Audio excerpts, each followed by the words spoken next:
Powered by Riverside FM. Join us as we delve into the unseen world with renowned author Kevin Hall.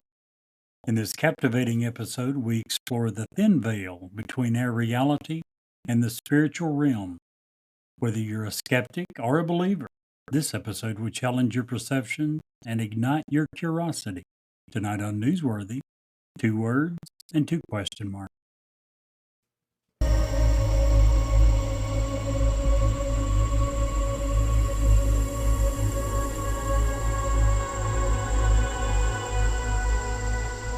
He's alive! Have you checked the children? Get out!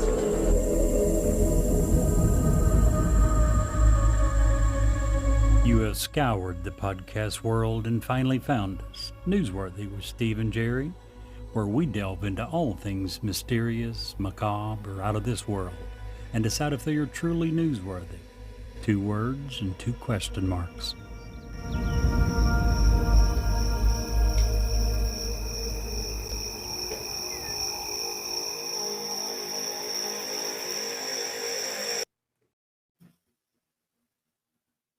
Hi, this is Ed Locke with USA Mortgage. Buying your first home can be overwhelming, but here are 5 tips to make the process go smoother. Number 1, find a lender, me, Ed Locke, that can answer any questions you might have and help you get pre-approved. There are multiple options available based on your situation. Number 2, work with a real estate agent you can trust. Number 3, don't rush the process. Take your time and know that the process could take some time. Number 4, consider all the costs. Number 5, get a home inspection and review it with your realtor. Keep these tips in mind, budget for yourself, and you'll be that much closer to making your dream of homeownership a reality. So reach out to me at 502-680-0953. NMLS ID 448908, DAS Acquisition Company, LLC, doing business as USA Mortgage, NMLS ID 227262. This is not a commitment to lend. Additional terms and conditions apply. USA Mortgage is an equal housing opportunity. Hello, everyone, and welcome to Newsworthy, 2 words and 2 question marks. Tonight we have an amazing guest. Jerry, please tell us all about our guest. Tonight, we're very fortunate to have with us an author. He's written several books. The latest book, Signs, The Veil is Thinner Than We Imagine, is the one that we're going to start by talking about.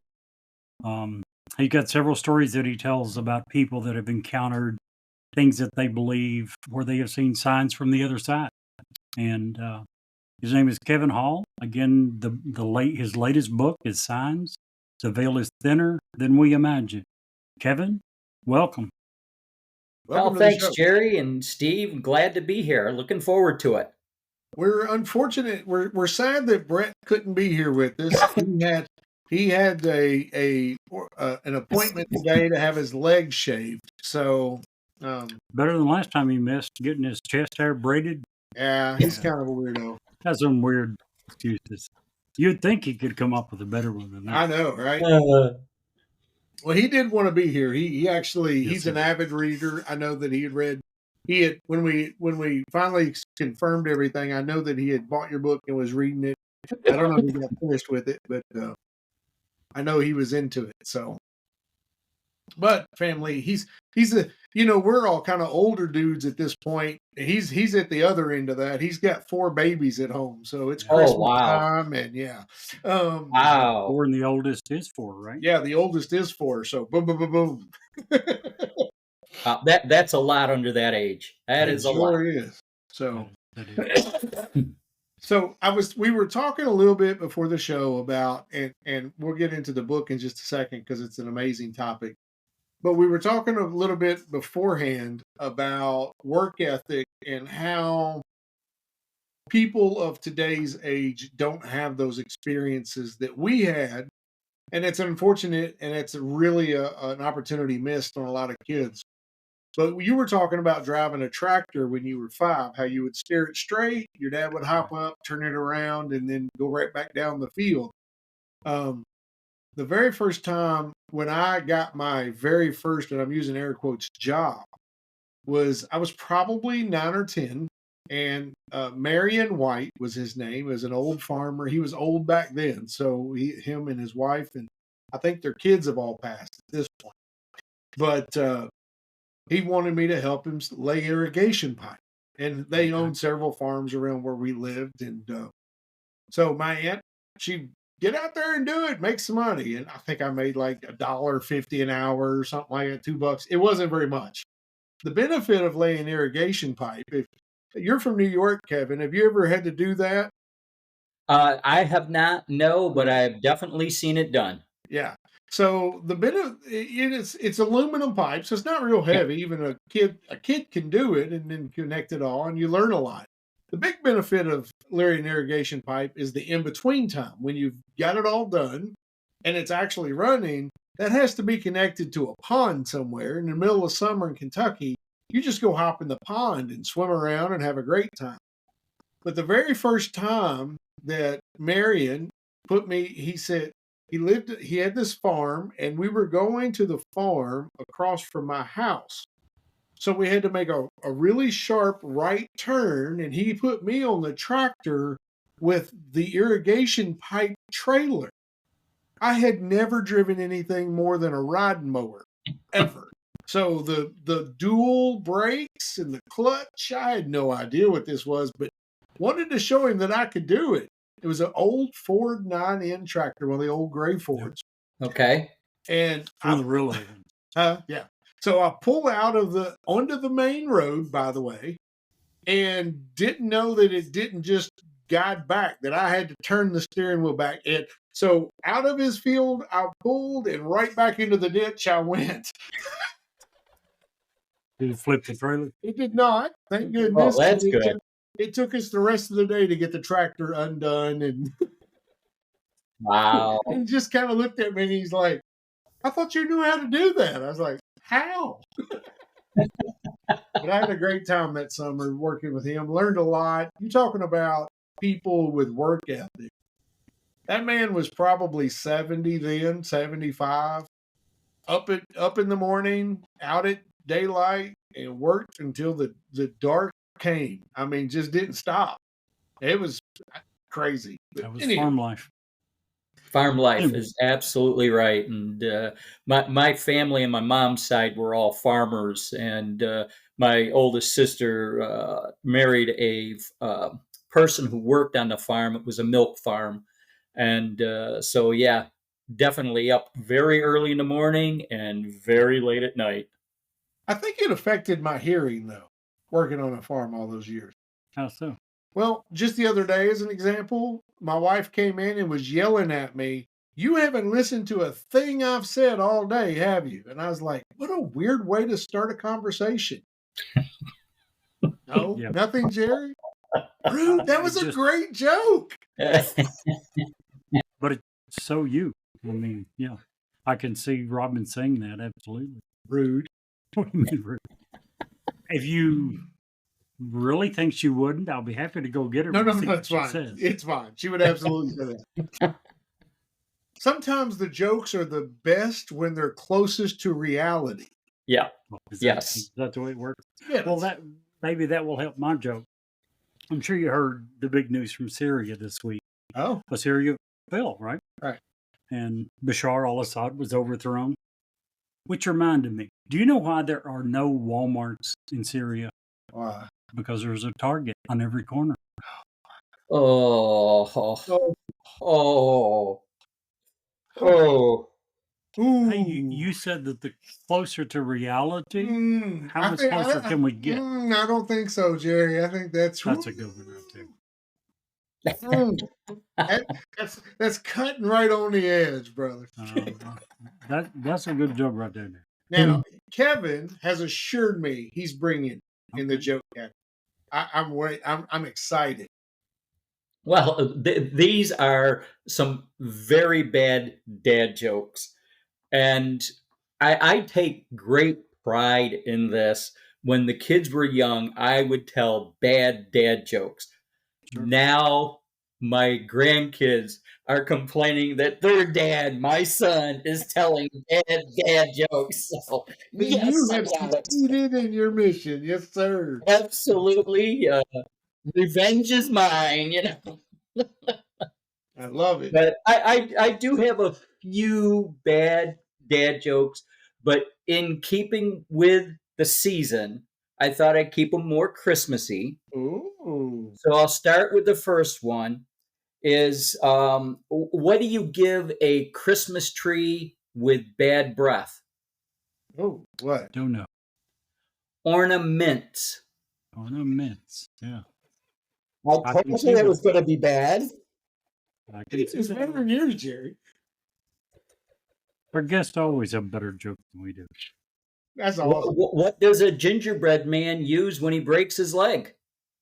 What's A candy cane. Mm, Should yeah, have saw that coming. you should have. I'm disappointed in you very much.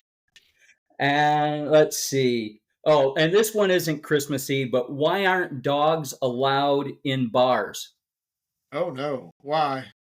Because they can't control their liquor. Yep. I can see that. It's kind of like me, really, honestly. Can see that. And then, of course, you guys have probably heard this one before. But what do snowmen eat for breakfast? Oh no, what? Frosted Flakes. I've never heard that, but I love it. There you go.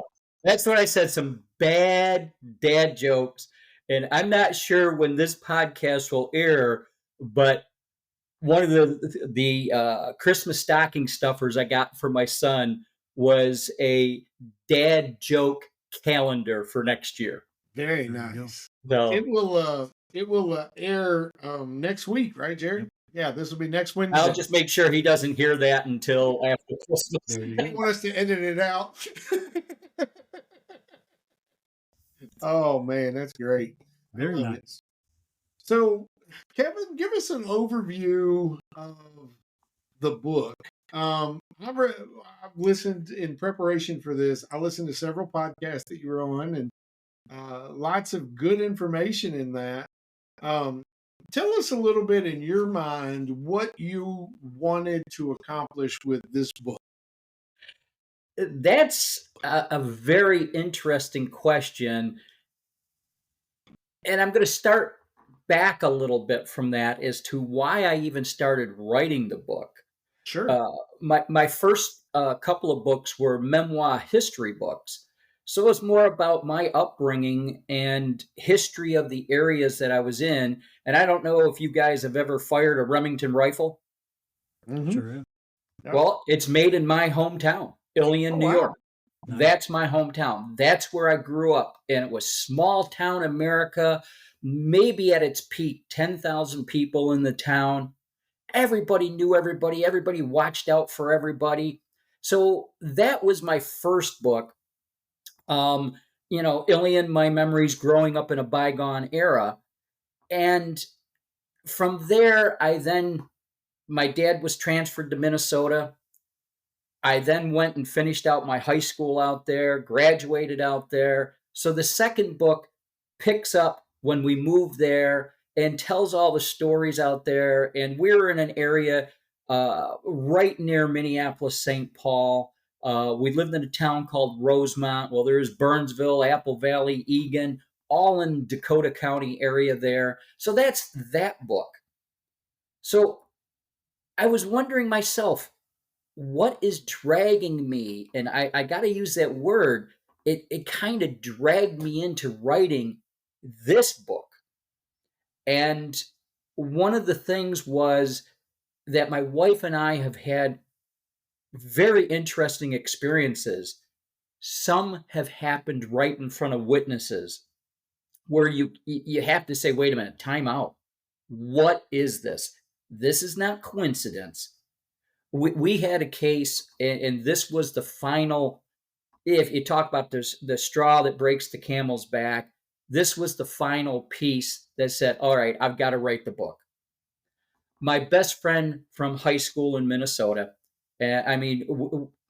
brother from another mother, we were best men at each other's wedding, that kind of thing, vacation with families together.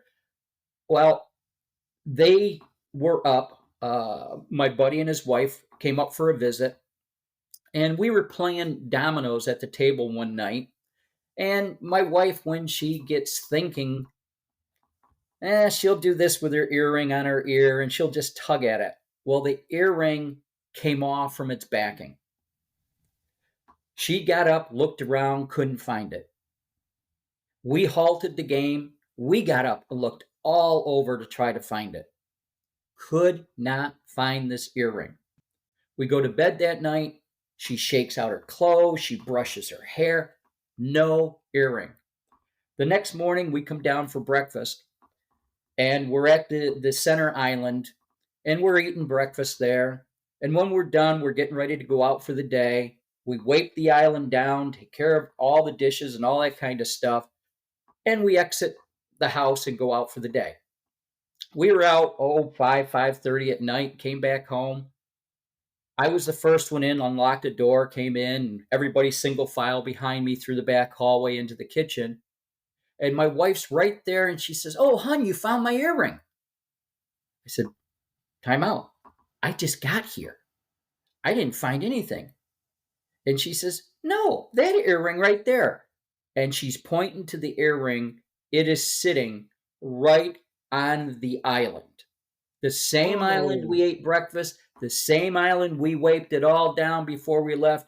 There it was. Nobody's in the house. It's just my wife and I. We've been empty nesters for a long time. My buddy and his wife are right there seeing the same thing. So wait a minute, time out. What's happened here? Well, what my wife then proceeds to tell us was she was so worried that she had lost that, as it was a gift. It was a gift from my mom, who had passed a year or so earlier. Oh, And there it was, sitting right there on the island. Now, another strange thing has happened since then. Well, let me ask you a question real quick, Kevin, because you say that and your mom had just passed. Yeah. I'll give you an example of something like that happened to us very recently. And see what you think about this.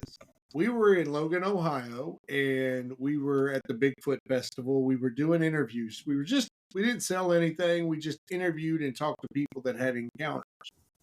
Well, we had sit down. This group had come in. It was a daughter and her father and another lady and another young lady. And they were part of a paranormal team. Now, that's kind of, we talked to a lot of folks. Some had saw aliens, some were affiliated with ghosts, some were affiliated with Bigfoot, obviously. We kind of get into all of that stuff. Mm-hmm. But when I sit down with the daughter, it's very important. His name was Danny. The father's name, her father, her dad's name was Danny. who was there with it, Who was standing right there with us while I interviewed his daughter. And we sit down, and I ask her, I say, your name's, and I was like, so you were here with your dad, Brian. Don't know why Brian came in my head. No clue. And she's like, and her dad kind of turns around really sharp, like, no, I'm Danny. So I stopped the recording, and I was like, I am so sorry. I'm normally much better with names because I typically am. He's like, no, you don't understand. That's kind of a good thing. And I'm like, what do you mean? He's like, Brian was my brother who just passed a few months ago. It's his way of letting me know that he's here. Talking about weird, it just blew us away. I take it you would consider that a sign, right? It depends. And here's where I kind of bring it together. How did it make them feel? How did it make you feel? It made me feel really uncomfortable because I made such a terrible mistake. However, it made Danny feel good. Very good. It made him, he was almost relieved, almost. I think he said it lets me know he's still here or still watching out for me, looking out for me. Yes. Yeah. And that's where I tell folks within the book and other folks who I talk to that you have to make that decision on if it was a sign for you, because some people say, oh no, that's nothing but coincidence, and they laugh it off. But there's things that happen that you just cannot deny. And once you start to see these and look for them, you'll find they're all around us. That's because they want us to know they're here. And I got to tell you, from a religious perspective, I do believe in the Almighty and Christ our Savior, but I'm not a churchgoer. I have a very hard time with the modern day churches, the guitars and the drums and all this. I'm from the old school where the minister got up and he's banging his fist and he's got the Bible and you sing from the hymnal and you got the choir there. That's my background and my upbringing. So the modern day churches, I just can't. I don't know. I feel very uncomfortable when I go there, and I do occasionally attend, especially around holidays. And my wife and my kids do attend every week, but it's not for me. However, going through and writing this book, it I mean, if I wasn't a believer before, I certainly am now, because there's just too much that you can't laugh off, that you cannot deny. This stuff is real. And it transcends, it doesn't matter who you are or where you are. If you're looking for it, you will see it. It will be there. And it not only comes from, it could be visions, it could be through dreams, it could be with encounters with nature and the way that that reacts around you. It could be through numbers, and I had a few very interesting ones. I was never a believer in numbers, and forget numerology. They refer to these as angel numbers. And I got to tell you, 1, 2, 3 and 1, 2, 3, 4. I can't tell you how many times I have seen that crop up. I could be on the treadmill and I just want to glance down to look at the numbers. Boom, there it is. It's either 1.234 miles or it's 12 minutes and 34 seconds. Wait a minute. Why is this happening? The week before I release the signs book, I take my car into the garage. Just general maintenance, oil change, and that kind of stuff. I get it back. I'm not kidding you. There was a tax, $12.34. And it just happens so many times. I am coming back from guitar lessons one night, and this was about maybe a month before I released signs. This car just right in front of me. I had to hit the brakes. I'm getting ready to say a few words. They're in my head. I haven't uttered them out, but I'm driving and I look down. Oh, let me tell you, I look down at the license plate. People know me as Kevin. My very close friends call me Kev. There it was on the license plate. Kev followed by 4 numbers. I mean, why is this? So I had to come home and look up those 4 numbers, and both those numbers, and I won't tell you those because somebody could find out the license plate and all that kind of stuff. Sure. But with that and the 1, 2, 3, 4, it just says you're on the right path. You're going in the right direction. So It gives me a comforting feeling. But this is just one of the ways. I'm sitting in the backyard one day, and this was after my wife and I were sitting there. We finished all of our chores, and I'm sitting having a little beverage, and all of a sudden this butterfly just flies by, and he's going on. He makes a complete circle in the air and comes over and lands on my shoulder. Time out. Okay, the butterflies just don't do that. And we got tons of butterflies, monarchs and etc. In our neighborhood, and swallowtails and that kind of thing. And this was a monarch. Why did it fly by, make a complete circle, and come back and land?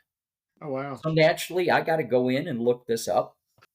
So I'm looking it up, and God doesn't necessarily come down and talk to everybody and be with everybody, but he can send messengers, and they can be in the form of visions. They can be in the form of nature's creatures. And then a week after that, I'm having an experience with a hummingbird.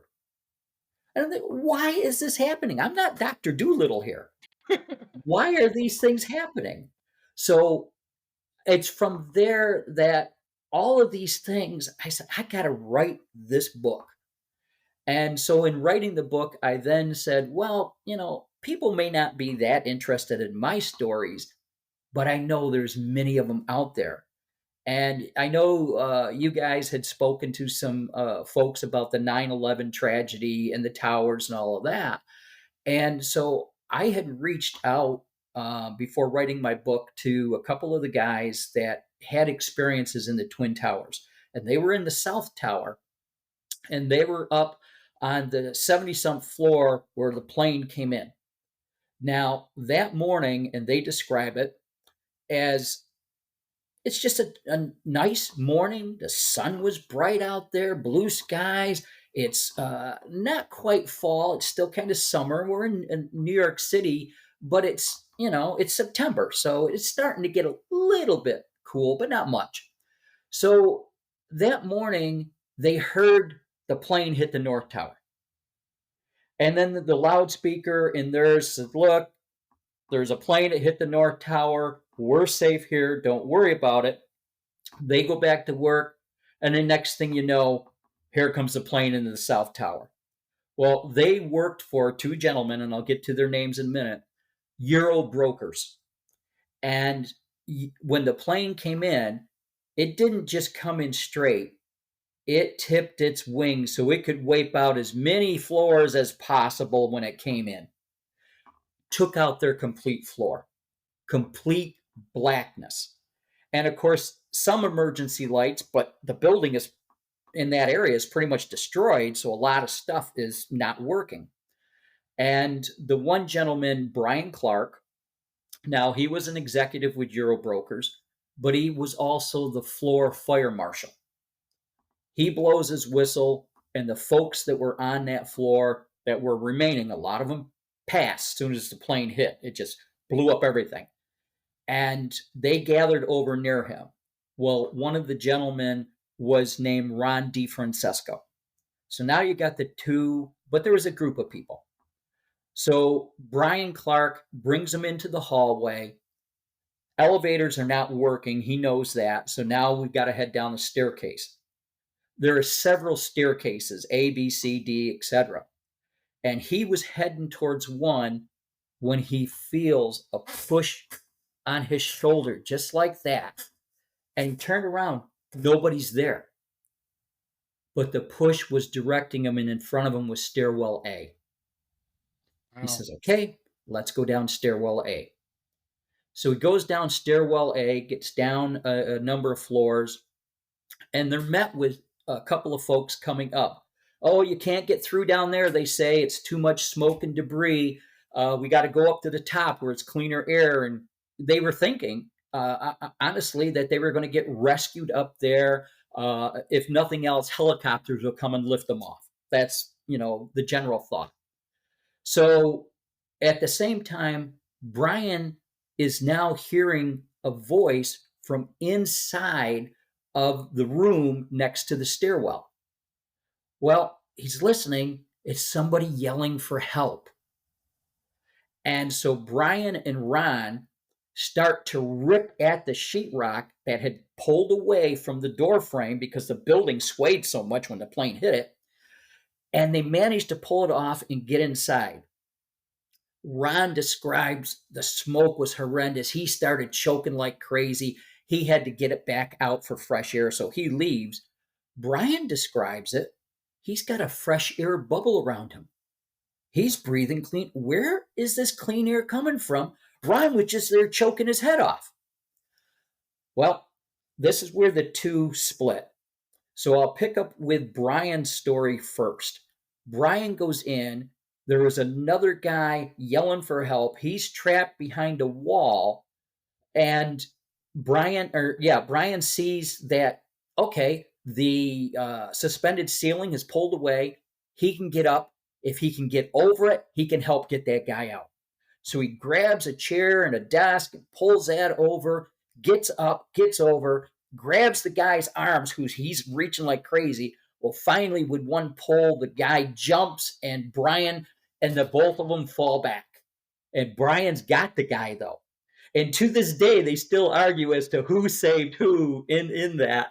But they both managed to get out. And the stories that Brian tells as he's trying to get out, phones that he goes down to a floor and he picks up a phone. The phone's working. No other phone had been working. That phone's working. Why is this phone working? So he calls home to his wife and says, I'm on such and such a floor. I'm alive. I'm going to make it out. Well, the wife's watching, and all of a sudden, the building collapses. Oh. Well, you know the firebombing that happened in that building years before? Well, his wife, Brian, had called and said, okay, yeah, it's happened. I'm on such and such a floor. I'll get out. It took Brian a while to get down and get out. So his wife's assuming he didn't make it down and get out. She's assuming he's dead. Well, he does make it down with the other guy. They get out. The two of them do get separated, and they still to this day don't know how they got separated, but they get separated. And through a whole chain of events, and I talk about it in the book, Brian manages to get to his car, which is parked over in Jersey, and manages to get home. And he says it was like a love fest on the front lawn when he got there, because his wife's assuming he's dead. But, Right. here he is. So that was Brian's story. The thing is, though, and then I'll leave from Brian and go to Ron's in just a minute. One of the gentlemen, as Brian's walking down the stairs of the tower with the gentleman he saved, they meet Jose coming up. And Brian's saying, you can't go up. It's bad. Well, Jose had the walkie-talkie, and there was people up above that were radioing saying they needed help. Well, long story short, Jose and those people do not make it. A week later, Brian's sleeping, and he says, I wake up, and this is his story. He wakes up and he sees Jose standing at the bottom of his bed, all dressed in like a white billowy shirt. That's about all he can see. And he says, Jose, you made it out. You made it out. And he says, all Jose did was look at him and smile. Oh. And So- that let Brian know that Yeah. Jose was fine. Yeah. I mean, So here's the thing. I got to stop you for just a second, Kevin. Sure. The fact that you use very specific language just freaking sent cold chills all up and down me. And here's why. So one of my best friends growing up, Carla, we've been friends. We've literally shared a crib together. When her grandma passed, her mom said, and this is the direct quote. She goes, when my mom passed, I was distraught, I was upset, and I basically passed out in bed from exhaustion. I woke up, and at the foot of my bed was my mother in a white, billowy shirt, and she didn't say anything. She just very pleasingly smiled and nodded at me. Yeah. So that just sent like, whoa, chills all over me. Woo! Sorry, didn't mean to interrupt you, but oh, no problem. They that was want you to creepy. know it's fine. They want you to know they're okay.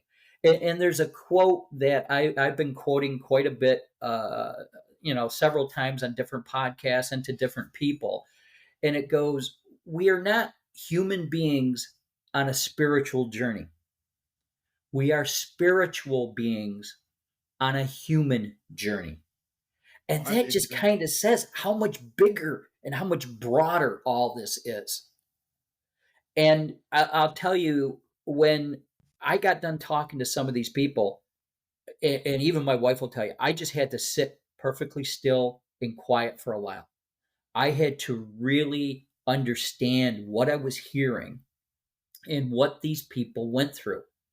And it just made such an impression on me. that in writing the book, and I'll tell you, one of the guys afterwards, one of the ones I interviewed, he told me, he says, if your book helps just one person believe, it's done its job. And to me, that just meant the world. And I've had folks tell me in reading the book that they have a different perspective now than they had before. And Nice. I mean, that's what makes the most. It's not the dollars. We can make dollars. Dollars are easy to make. They really are. But it's the impact we have. That's really what counts. I think So that's something that most people begin to understand that the older they get.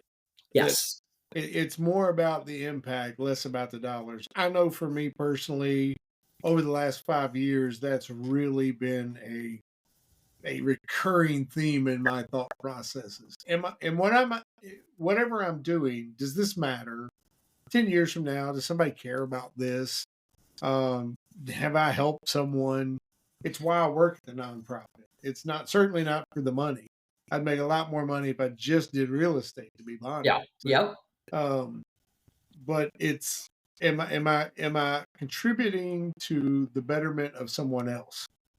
yeah, yeah, And I feel like that what you're talking about a lot of times, um, from beyond, they're still trying to help that situation. mm-hmm, I have a recurring dream about my grandfather, and it usually happens when I'm in a crunch time in my life. I've made a bad decision here or a bad decision there. And it's really weird, but I always wake up with the same two things. I smell Old Spice cologne, always, because that's poor. They were. Poor fella had probably 100. Even if he wanted to change, it wasn't theoretically possible because he had 750 bottles of Old Spice cologne. And it's always the smell. Back in the day, and you guys are old enough to know because you're all way older than I am. But oh, just thanks a kidding. lot. I'm just Yeah. kidding. The VO5 oil that they put in their Oh hair, yes, between those two smells, I always smell my grandfather. So, yep, um, yep. yeah. So anyway, I didn't mean to interrupt you. Now Oh, take us no, back no to problem. the other fella's story. You were All going to right. come back to his story. And before I get to that, those Sure. dreams are termed visitation dreams. Oh, really? Yes, Interesting. that is the I guess more the technical term for them.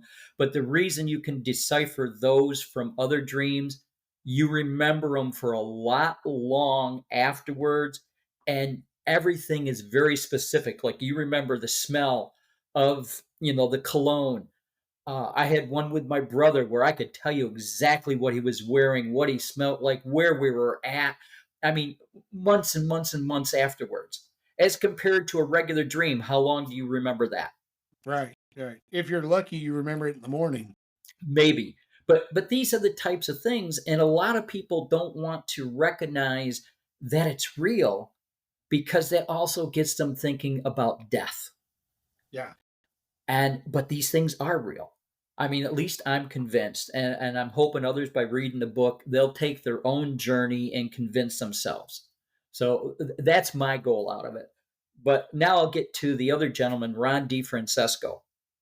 Well, the last Ron was with Brian, they were trying to get through and get to that guy who was trapped. Ron was choking. He says, I got to go out in the hallway for fresh air. Well, he went in the hallway. Nobody's there. All the other folks had left and they went upstairs. Oh, Lord. So Ron decides to go upstairs.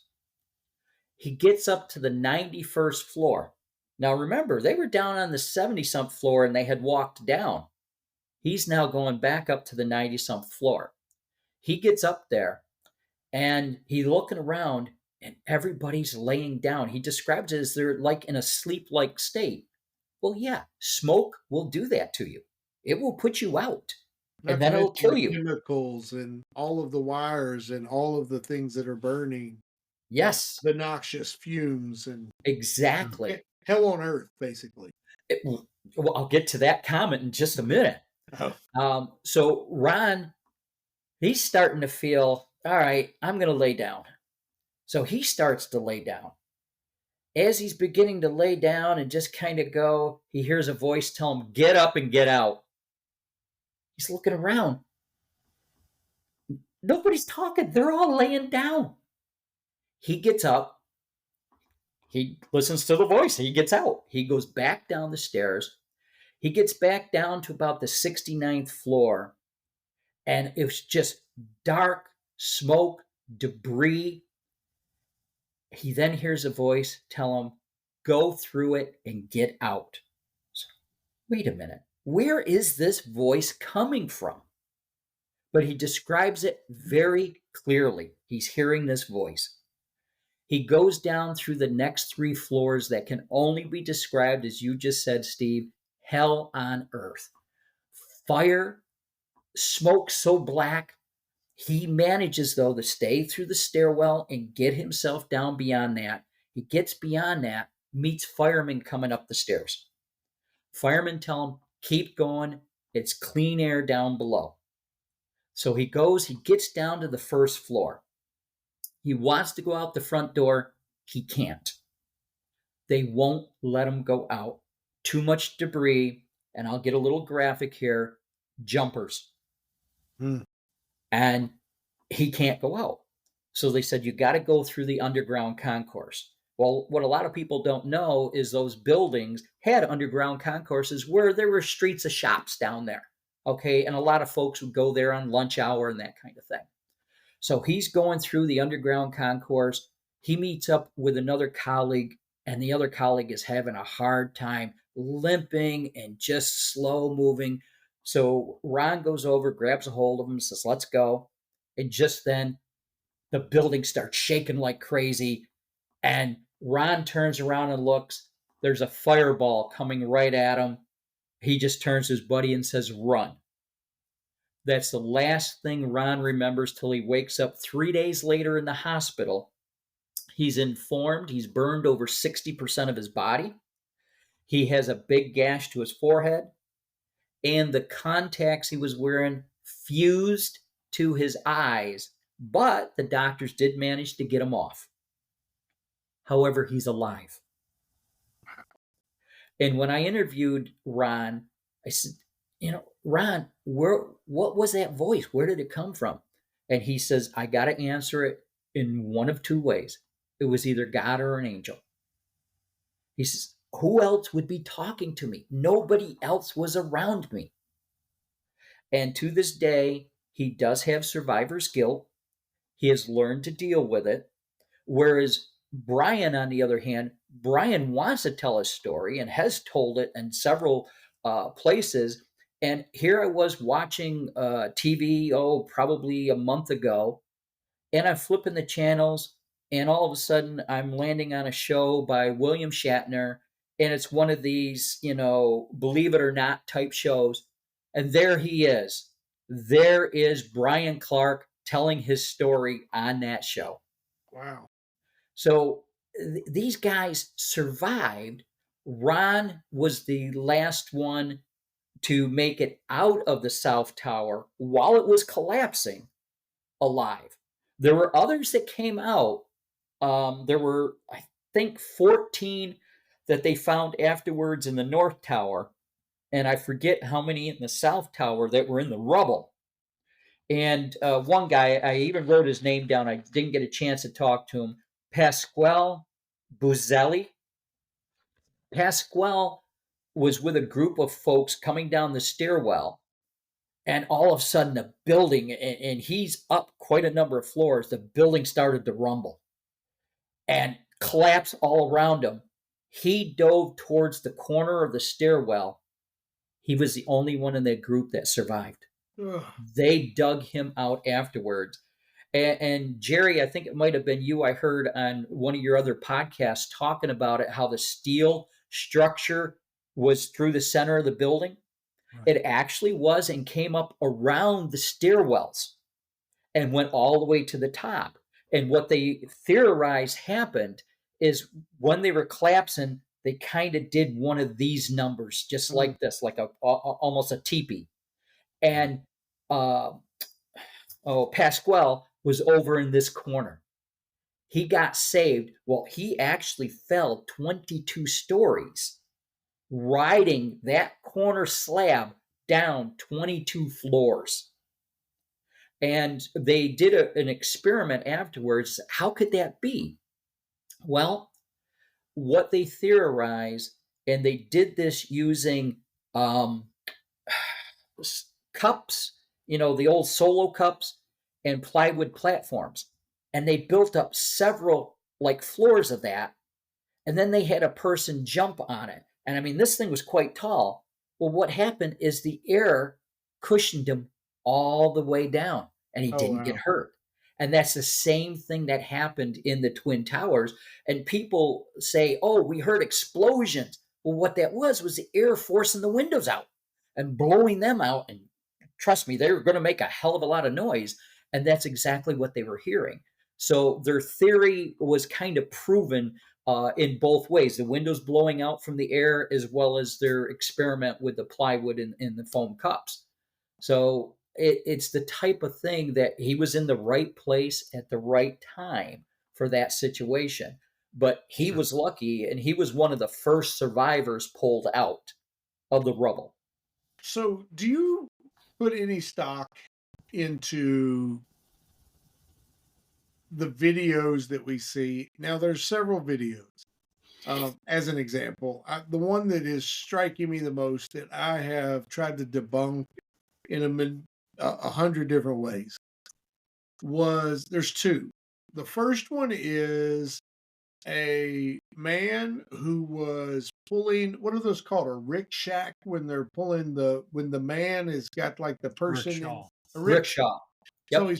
So this is obviously in like a Asian country. He's pulling a rickshaw. There is what their version of a tractor trailer is coming up behind him, doesn't see it, runs it over. The guy parks. You see him. This is all from a street camera. You see the guy slam on his brakes, jump out, and he has decimated the rickshaw. But the guy is standing on the corner. And when they take the video back and they super slow-mo it, you see a light or a dot of some sort come in, touch the guy pulling the rickshaw, and then the truck hits it.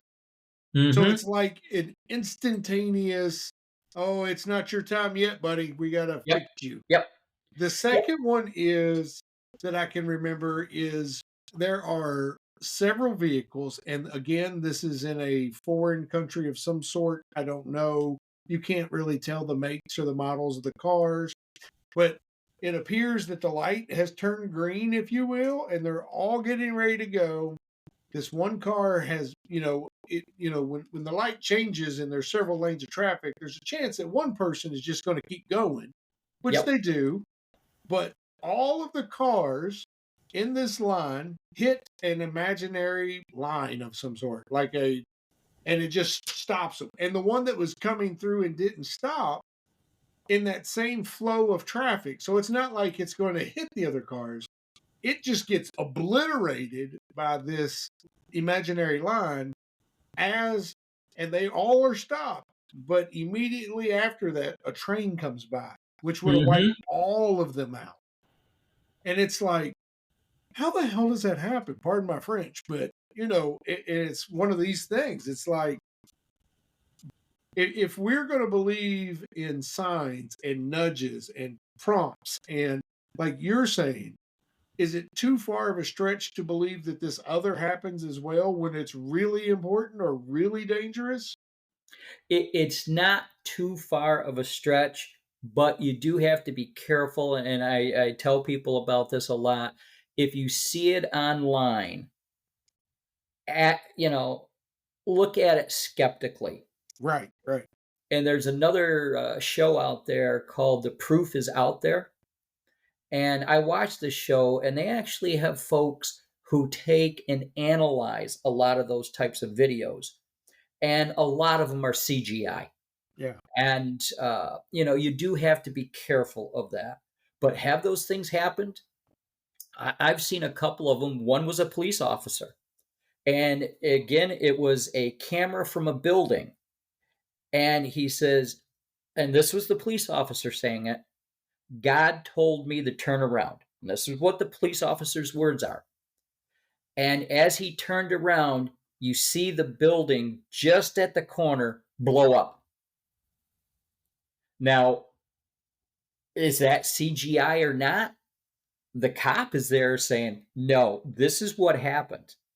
But I would love to see some of those videos because I am also a skeptic. Right. I would love to see some of these videos analyzed.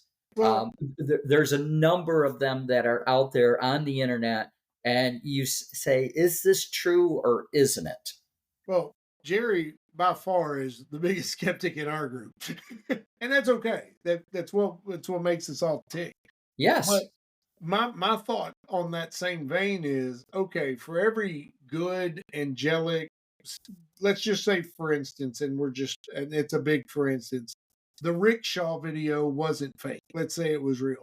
But for every one of those where something miraculous happens, how many of them come from a darker sense, from a demonic? Okay, well that video's like, I'll give you another example. The video, and Jerry and I watched it, I think together, of the poltergeist in the Japanese building, where it would be real easy to fake one or two like things happening, but they have recorded footage, CCTV recorded footage of the entire freaking floor doing crazy stuff. Mm-hmm. That is obviously not of a good light, but definitely of a dark light. Would you think, is that part of what your reasoning is, that there is just as much evil as there is good, or There stay away definitely from that? There definitely is. And if you've talked to anybody in the paranormal society or organizations out there, they will say that they'll usually have prayer before. They'll usually make certain statements afterwards so that these entities do not follow them home. They are cautious. And it's not just anybody that can go out and do these kinds of things. I started watching years and years ago the Ghost Hunters series that was on TV. And there was a couple episodes that kind of freaked me out a little bit. But then there's others I'm saying, wait a minute, I can see how you can fake that kind of thing. Right. So I came to be more of a skeptic of that. But I cannot deny things that I've seen happen right in front of me, in front of witnesses, talking to these folks out there that I did. I'll give you another story. The gentleman's name is Ed White. Now, you've probably heard of the Carolina Reaper pepper. Oh, yeah. Okay. Or it's not Ed White. Sorry, Ed Curry. Ed Curry. But the Carolina Reaper pepper. All right. Keep that in the back of your mind for just a minute. Ed Curry was a complete addict at a very young age. I'm talking drugs and alcohol. And he'll describe himself as a functioning addict. He went to college, he held a job, but he needed his fixes.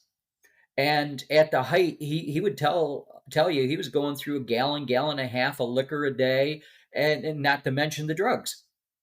This is on a daily basis now. I don't know about you guys, but my liver would have probably given out after a week.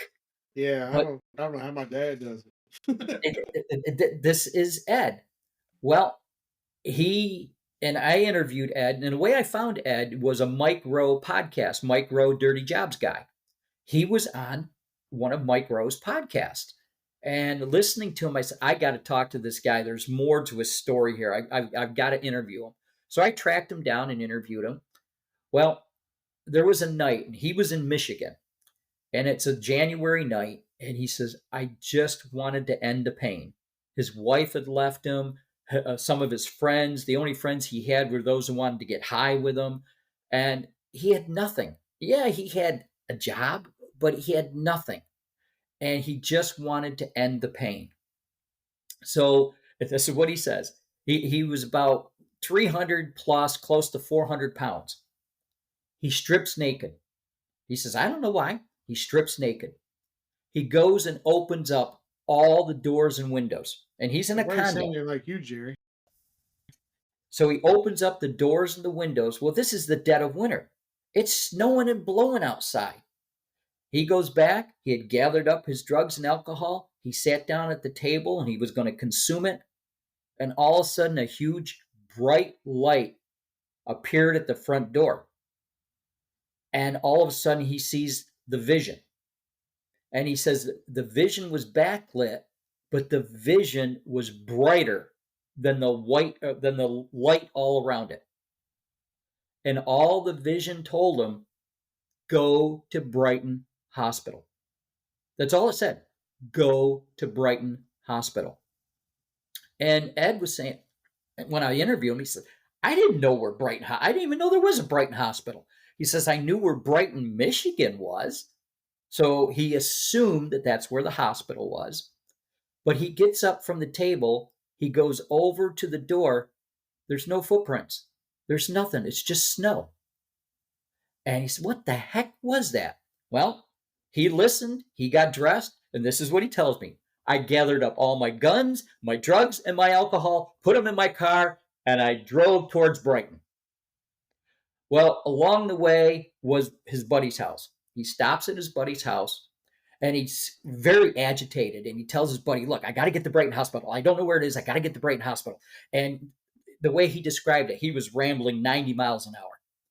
So the buddy was trying to calm him down. In the meanwhile, the buddy's wife gets on the phone and calls Ed's parents. Says, look, we got Ed. We're going to take him to the hospital. He'll be fine. So they get him in the car. They bring him to what's called Brighton Hospital. Only it's not like a hospital. It's a building. And there's a door. And Ed and the guy go up, and Ed knocks on the door. Person answers it. And Ed just blurts out, an angel sent me here. And that's when the person inside said, maybe you should come on in. Brings him in, come to find out it's a rehab hospital. Oh, wow. So he was there for 30 days and the insurance stopped. And he says, wait a minute, I'm making good progress here. He wants to stay. So he arranges to stay there, but he's got to find an apartment. Well, he finds an apartment that is 2 miles away. He doesn't have a car because he thought he lost his license. Well, what happened, I'm assuming, because Ed doesn't fill in a lot of the other parts of the picture, I'm assuming when he went to his buddy's house, the buddy then put him in his car and took him to the hospital. So Ed's waking up in the hospital saying, okay, what's going on? Well, you're here for rehab and blah, blah. He doesn't think he's got a car or license anymore. He winds up walking for the next 30 months, 2 miles each way, back and forth. Well, guess what? He drops the weight. He gets down into the 200s. After that period of time, almost 3 years, I think it was 33 months, he's completely sober. He winds up going south to the Carolinas, and he says, well, what do I do here? Well, I know how to grow peppers. So he grew peppers, and he developed the Carolina Reaper pepper. And that's in the Guinness Book of World Records. Now I'm going to switch gears and get a little scientific on you. A jalapeno can be 2,000 to 8,000 Scoville heat units. Okay, you can have real mild or a little bit spicy. The Carolina Reaper is about 1.6 million Scoville heat units.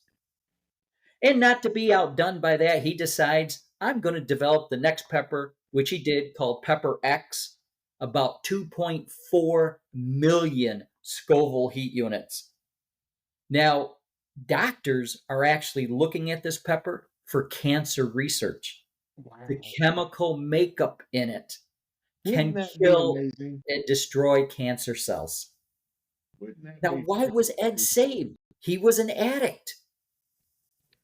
He sees this vision, And all the vision said, go to Brighton Hospital, which he had never heard of before. Yep. Now, think about that. And in talking to Ed, that's not the only thing. Ed has another story, which I didn't put into the book because I was thinking of maybe a second volume later on. But the second story is Ed gets remarried and he gets a family. He winds up adopting a couple of children and he starts going back to church. His wife goes to church, so he starts going back to church with her. Well, they were handing out communion. Well, the interesting thing, his wife says, come with me, let's go down and take communion.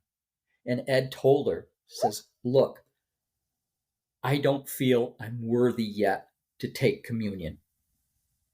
So she's going down. Well, as she's going down one aisle, the minister, well, I believe it's a priest because I think he's Catholic, jumps down, comes back up the aisle. His wife's still going down this aisle, comes back up the aisle, stops at the pew where Ed is at, comes over to Ed, looks him square in the eye, and said, Ed, you are worthy. How the heck did the priest hear that? He was just talking to his wife. So there's these kinds of stories that have happened to Ed where he is such a believer, it isn't funny. And his past life is his past life. That's not even affecting him today. Yep. So, Steve actually has a story that this reminded me of. Real quick, tell about the time you were sitting in your living room and someone knocked on the door. Your pastor. Absolutely. So First, by the 1 second, sorry to interrupt, but the thing that made me think of it was when Ed, in his story, went to the hospital. He knocked on the door. They said, "Why are you here? Who are you here?" And he said, "An angel sent me."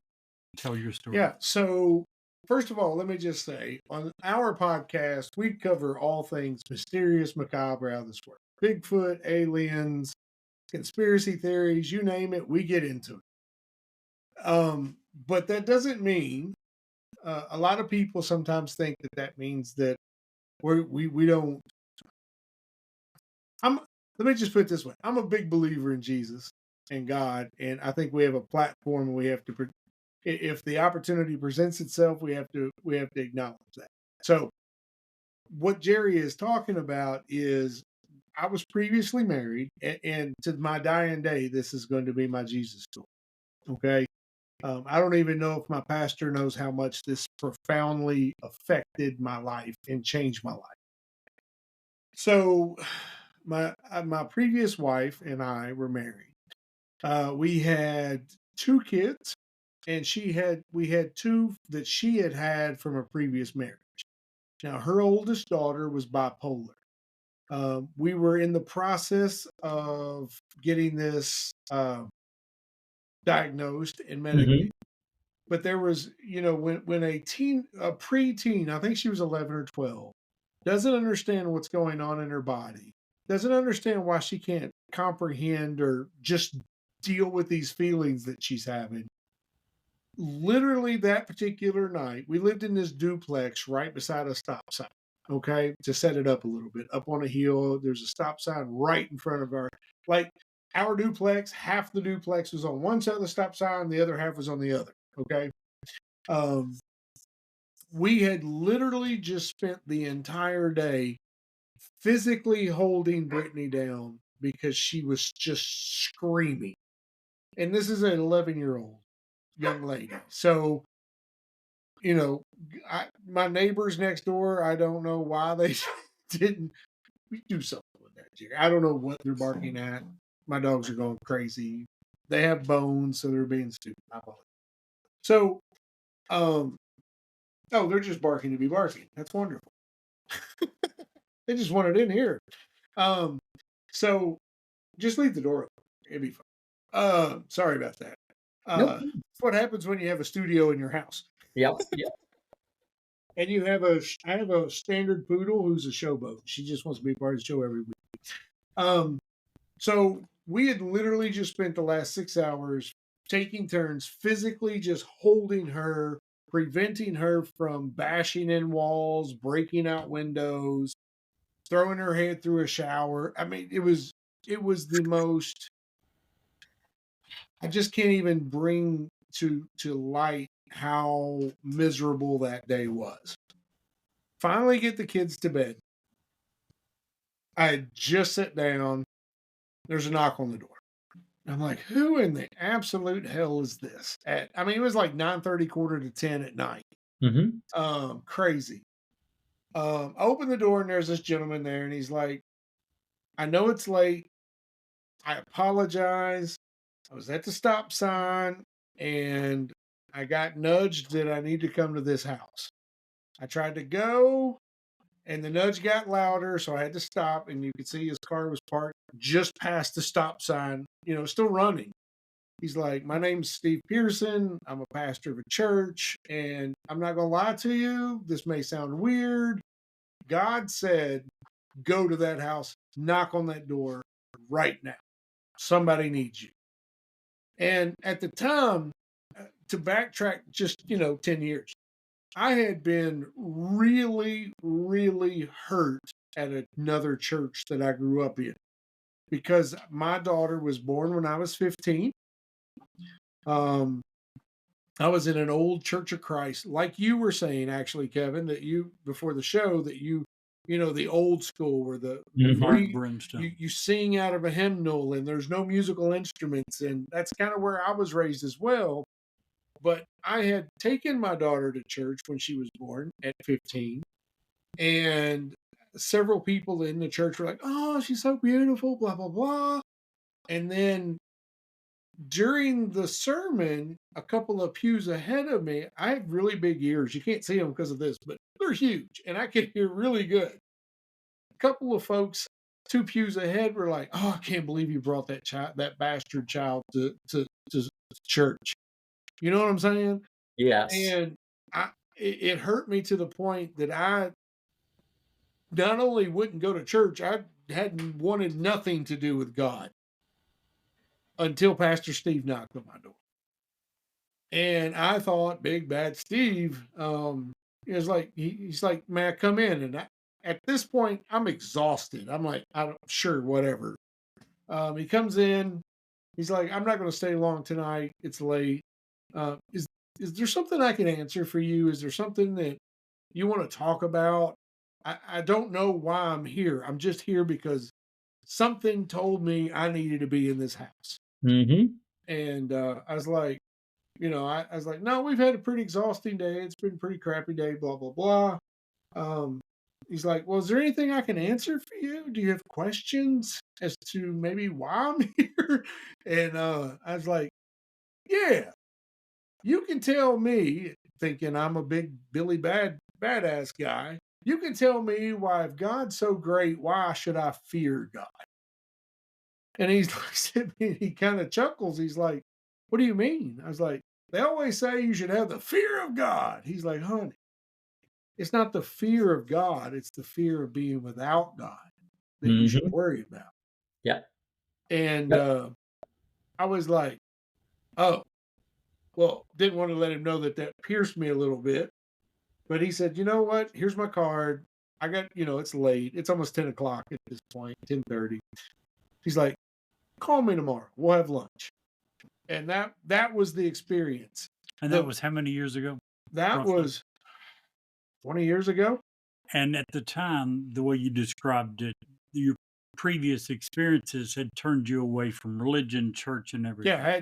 In fact, there is a very, and I use it to this day, and unfortunately I'm not as versed to have it memorized. There is a spot in the Bible very specifically that says that if you are a stumbling block for someone, there are severe consequences within the Bible.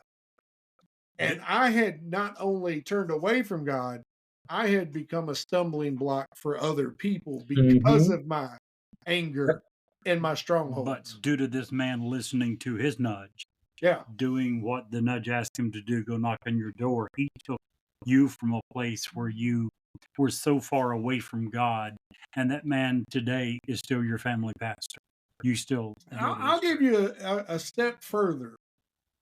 If the listeners of our show have followed the show very long, they know that last year at this time I went through, a bad, pretty significant cancer battle. Oh, And my pastor was there. Didn't have to be. There's 3,000 people that go to our church. Okay, they separate it in different groups, but my pastor was there.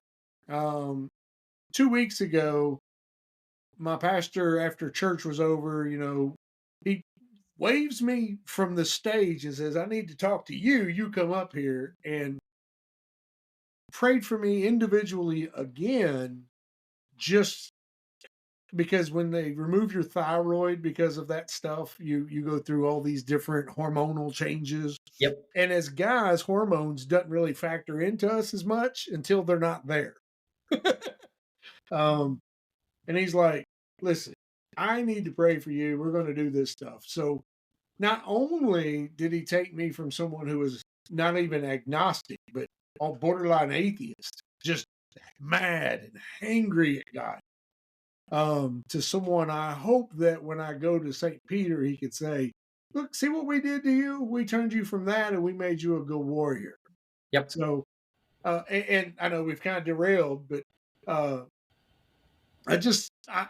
like to share that story because that's my story.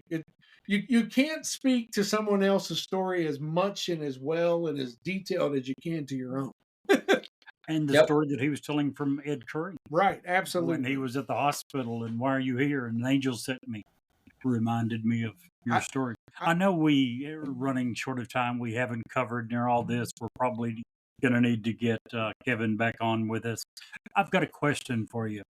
For Sure. people who haven't maybe experienced something like this, what are some common signs, symbols that they can look for to connect with the spiritual world? And I say, let me stop you real quick, Kevin. This is coming from someone who has never had an experience of any kind, as far as never seen a ghost, never had a question of what that was. I can't say that I've had a sign. I'm a Right. very religious person. Mhm. Can't say that I've had a direct sign. So A- I just and- wanted to give you a mind frame. And that's okay, because this is the other thing that I kind of picked up through a lot of this is it'll be there when you need it. And if you're very religious, you may not need it. You may be all set right now with what you're doing and what you're going through. You may not need that extra sign, that extra push. I've got a very good friend of mine, lives down in the Virginia area, and he happens to came out of the military. He came up West Point and exited out Colonel and all this kind of stuff. They're devout Mormons. His wife and his daughter have had signs like what I've been speaking of. He has not. And they're very religious family. But he has always carried himself very well. And like you, Steve, there was a time when his father was out of the picture and they were not living in the best of conditions. And so he's come through all of that, him and his family. And, he just hasn't seen any of these, what he would call signs. But he acknowledges the fact that his wife and his daughter have had these kinds of signs. So I'm kind of under the belief of they'll be there when you need it or when you call upon it. And I've listened to a few podcasts with some ministers and priests, and it's almost like some of them are saying, no, you shouldn't call upon God for this. You could be involving the devil and all this other kind of stuff. And I'm saying, no, no, no. God wants you to communicate. And understand, though, when you communicate, sometimes the answer is no, and for good reasons that we just don't understand yet. But he wants to have that communications. And I go back to one of the God movies with, and I'm trying to think of the comedian, the old time comedian, and he played one of the original gods with John Denver. I don't know if you recall that movie.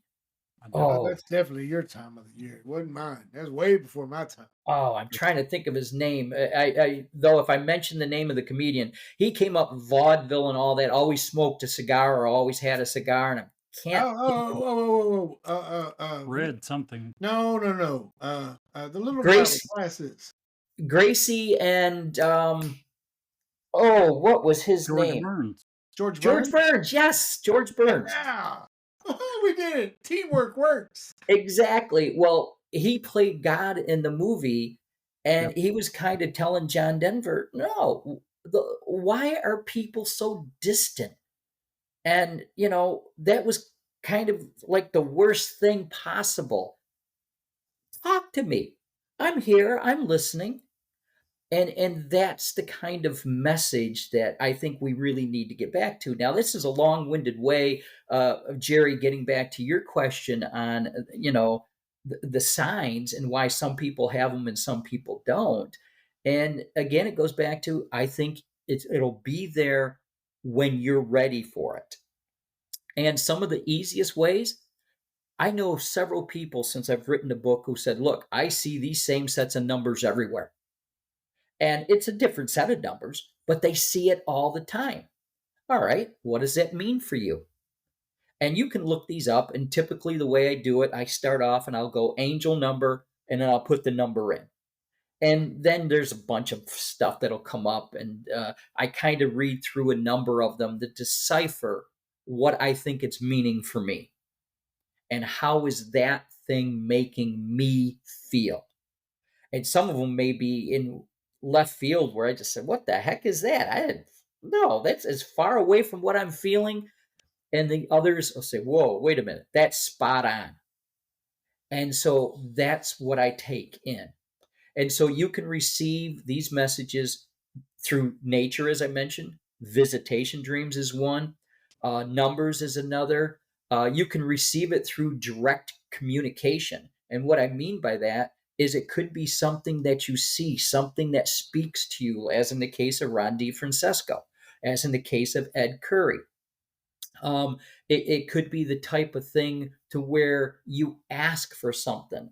And I got to tell you, during COVID, I was writing my second book, and it was about my time in Rosemont, Minnesota. And there was a picture I wanted for that book. And my wife and I knew we had that picture. So we grabbed all of our pictures, we lay them out on the dining room table, and we were going to sort them. What else did you do during COVID lockdowns? You found stuff to keep you busy. So we were going to sort through all the pictures. We had every picture laid out on that dining room table. And I got a huge dining room table. I mean, it fits 12 people around it comfortably. And in laying them out, we're not finding this picture. Well, wait a minute. We know we've got this picture. We've both seen it. Couldn't find the picture. So day after day, I'd walk around the table and I'd look, did I miss it? Did I pulling through pictures going like this? Nothing.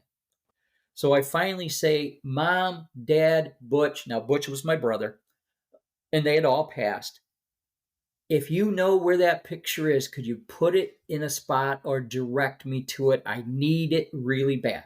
And so I'd ask this question. And so a few days went by, and I told my wife, I said, I'm going to go back in and look around one more time. And she says, you've been in there at least a dozen times. We don't know where this picture is. So I go around the table, and I see a frame sitting at the end of the table. Now that frame has been there, but what I hadn't noticed is the glass is now sitting up on top of the frame. Now, wait a minute. No. Both my wife and I have looked around. We would have noticed something like that. This is obvious. This is a big picture frame. And I look down inside. There's, the pictures are still in their spots. It was a multi-picture frame. But there was now a stack of pictures underneath the glass. Wait a minute. Why haven't we noticed this before? I can't tell you how many times both of us, not just me, my wife too, looking all around. I lift up the glass, I pull up the stack of papers or pictures, I'm going through it, and about the third or fourth picture in, there's the one I've been looking for all this time. Not only that, I put that down. Now, my brother had passed, and my brother and I were close. I had not wanted to look through a lot of his stuff. Well, something says, let's go look through it. And he was an amateur photographer, that was his hobby. And so I go looking through his portfolios. Wait a minute. Here's a few more pictures of the Rosemont area. There's the picture of the plaza I worked in. That's the grocery store I worked in at the age of 16. Folks have been asking online what was the name of that plaza, and folks were, given, oh, it was this name or it was this name. There was the, the placard, if you will, for the entrance of that plaza, and there was the name of the plaza. So I was able to take that picture, go back online, say, guys, here's the name, here's the picture proof. Wow, And it was certainly a sign. I mean, why? What caused those things to happen? And I do believe it was because I asked.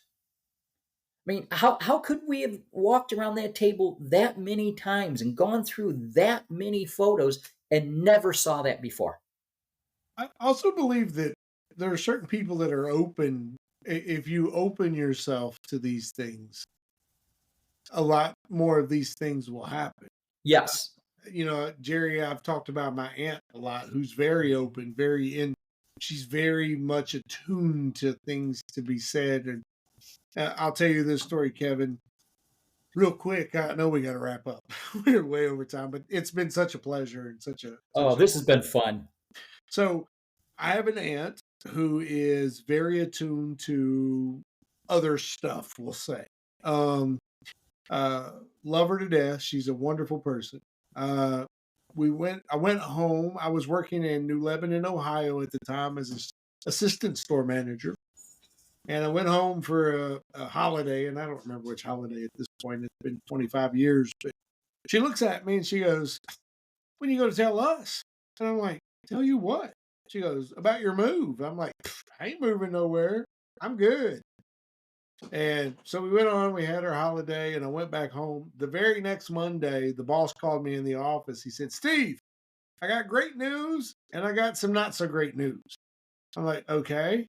He said, what's the great news? He said, you're about to be in the record books. I'm like, the record books? Why? He said, you are about to be the longest company paid move that we've ever done. I'm like, what are you talking about?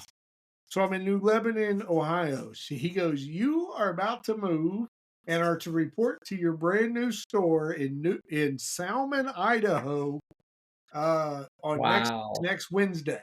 And I'm like, I'm sorry, what? And Becky knew it before you. Becky knew it before I ever knew it, and it just blew me away. And I had always been skeptical and kind of on the fence about what Aunt Becky knew before that. But once that happened, there was no question, because I didn't know. There was no way on earth, and I do mean on earth, she that she could have known. She didn't know my boss. Yep. So, yeah, we were going to have to get Kevin back to finish this up. There's several things. There's so much more, guys. There's get to the third man factor. Another book that you referenced in your book that I really enjoyed, and there's a lot of good correlations that go between the two, between your book and that book. But yeah, we certainly enjoyed it. Thank you so much. We appreciate your time. Absolutely. And hang on after we stop, because we want to chit chat with you for just a second. Okay? Oh, shit. No problems, guys. Thank you very much. This has been a lot of fun, and I would love to come back. No problems there. I'd love it. Perfect. Great.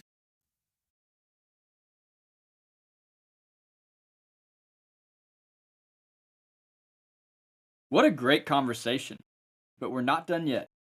Stick around through these very important ads for an awesome bonus story. JT's Way is a Christ centered, nonprofit organization with a call to help hurting families during the loss of a child.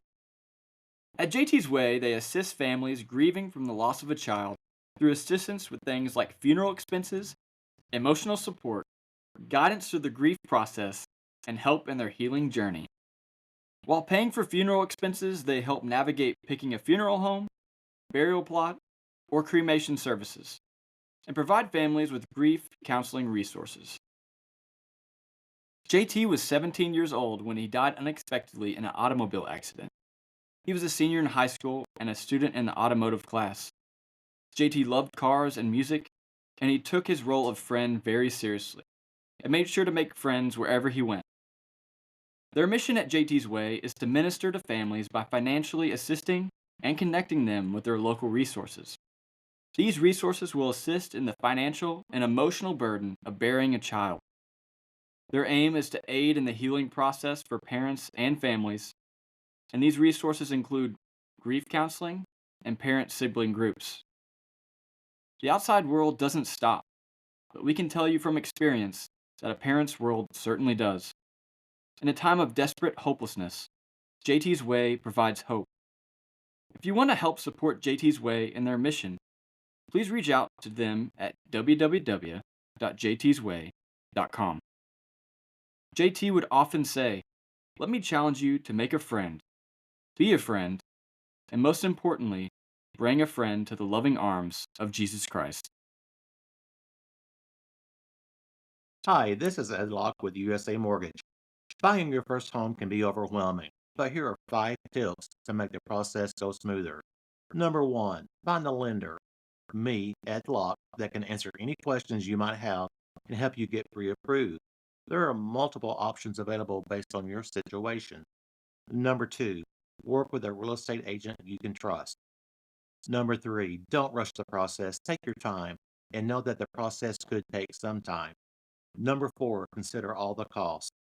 Number 5, get a home inspection and review it with your realtor. Keep these tips in mind, budget for yourself, and you'll be that much closer to making your dream of homeownership a reality. So reach out to me at 502-680-0953. NMLS ID 448908, DAS Acquisition Company, LLC, doing business as USA Mortgage, NMLS ID 227262. This is not a commitment to lend. Additional terms and conditions apply.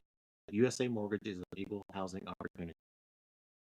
If you would like to share suggestions for future episodes, or simply tell us how much you love or hate us, reach out to us via email at newsworthywithstevenjerry@gmail.com or text us at area code 540-709-1318.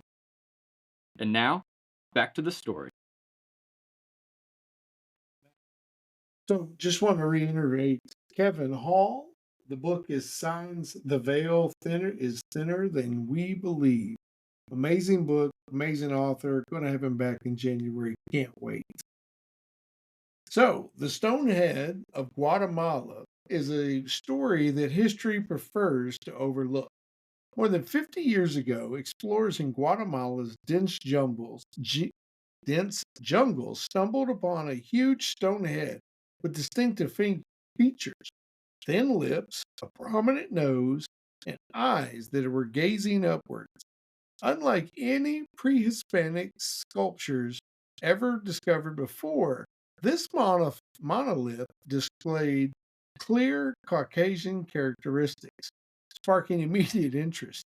However, the story of this mysterious artifact quickly faded from public memory. The narrative resurfaced in 1987 when Dr. Oscar Rafael Padilla Lara, a philosopher and notary, received an old photograph of the head, reportedly taken in the 1950s by a local landowner. This photo depicted the statue nestled in the jungle. The find was briefly highlighted in the newsletter Ancient Skies, catching the attention of explorer David Hatcher Childress.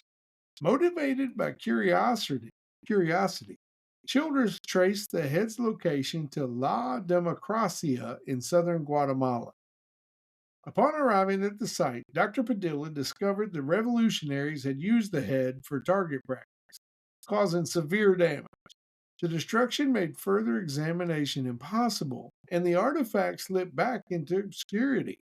Years later, the head was featured in the documentary Revelations of the Mayans 2012 and beyond, controversially linking the extraterrestrial contact, reigniting public interest along with skepticism. Despite the controversies and the doubts, the photograph's authenticity and Dr. Padilla's account remain unchallenged. This raises enduring questions about the stone head's origins and its creators. Was the Olmec artifact evidence of an unknown civilization?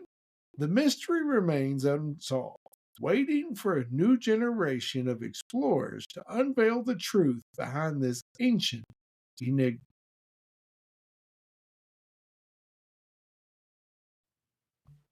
And Jerry, if you can't see the light, Be the light.